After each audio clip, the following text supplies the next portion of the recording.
Assalamualaikum warahmatullahi wabarakatuh. Selamat pagi seluruh sobat tani, khususnya para petani singkong. Hari ini Balai Pelatihan Pertanian Lampung melaksanakan pemanenan dari hasil demplot, mungkin hampir demplot karena ini hampir 94 hektar ya. Nah, kita melaksanakan penanaman beberapa jenis singkong. Ada kesesat, ada ireng ya. Nah, ini bisa dilihat singkongnya gede-gede, besar-besar. Nah, poinnya adalah ini menggunakan NPK Pusri 17625. Itu adalah NPK custom yang dikeluarkan oleh PT Pusri untuk khusus membuat singkong jadi sebesar ini. Nah, untuk luasan yang sekarang ini yang sedang dipanen, ini kira-kira berapa hektar? Ini kita optimis bisa 10 ton. Mungkin lebih, bisa 12 ton. Mungkin bisa 13. Kalau melihat seperti ini, ya, sehingga estimasi per hektar itu bisa 40 sampai 45 ton. Bisa 50 ton, dengan catatan ini musim kemarau yang sangat panjang. Dari bulan 5 ini tidak ada hujan, dan ini kita panen selama lebih kurang 10 bulan ya, 10 bulan ya, karena penanamannya Januari. Artinya apa? Dengan teknik budidaya yang baik, pengolahan lahan yang baik, ditambah dengan NPK Pusri yang baik, ini NPK Pusri 17625 ini bisa menjadi salah satu input produksi yang sangat baik sekali untuk petani singkong. Karena ngelihat petani singkong sekarang ini harganya per kilonya 1.600. Nah, ini bisa menjadi salah satu penyemangat untuk para petani singkong kita bahwa bertanam singkong itu menguntungkan. Apalagi kita sudah disiapkan NPK custom dari PT Pusri dengan kadar NPK-nya 17625. Nah, ini berita baik sekali ya. Seluruh petani singkong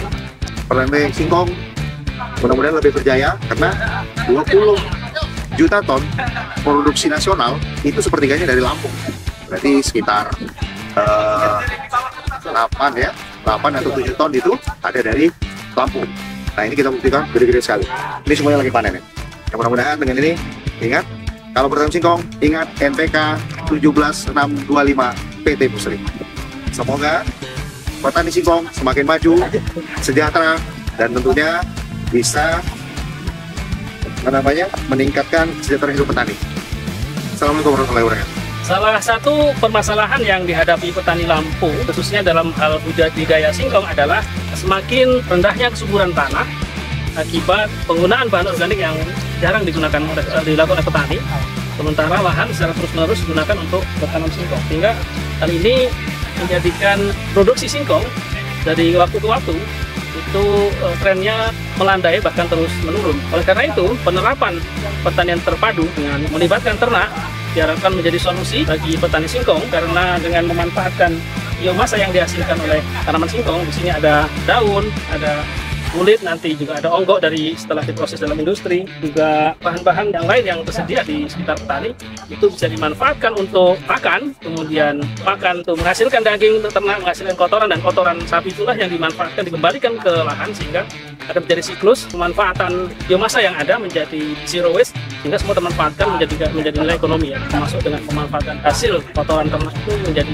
biogas dan pupuk yang tersedia secara murah bagi petani singkong. Ini adalah ada limbah tanaman singkong, ini daun singkong beserta batang yang masih muda. Nah, dalam sistem pertanian terpadu ataupun integrated farming system ini dapat dimanfaatkan untuk pakan ternak. Kalau segar ini langsung diberikan, ini masih mengandung anti kualitas, yaitu asam cyanida yang cukup tinggi. Itu perlu dikurangi, salah satunya dengan diawetkan, difermentasi, dibuat menjadi silase. Selain nanti anti kualitasnya menurun, juga nanti akan dapat disimpan dalam jangka waktu yang lama kalau sudah dibuat silase. Nanti setelah fermentasi selama 21 hari dapat diberikan ke ternak, baik itu sapi maupun kambing ataupun domba. Baik, teman-teman sobat tani, hari ini kita membuat biogas dengan komposisi air dan kotoran sapi itu 1:1. Apa itu biogas, sobat tani? Itulah gas yang dihasilkan dari bahan-bahan organik, seperti kotoran sapi boleh, kotoran kambing boleh, bahkan kotoran manusia juga boleh. Ini sudah kita buat ya, sudah kita masukin di dalam inlet, terus diaduk. Nah, nanti dari inlet ini setelah diaduk akan dimasukin ke dalam digester. Di situ nanti proses fermentasi untuk menghasilkan gas metan. Ini namanya kubah, kalau bahasa di petani itu namanya kubah, tempat penampungan gas. Nanti kalau dia sudah terisi padat, teman-teman sobat tani, dia akan didorong ke outlet kotorannya atau limbahnya. Yang dorong adalah gas metannya. Ini bioslurinya ya. Nah,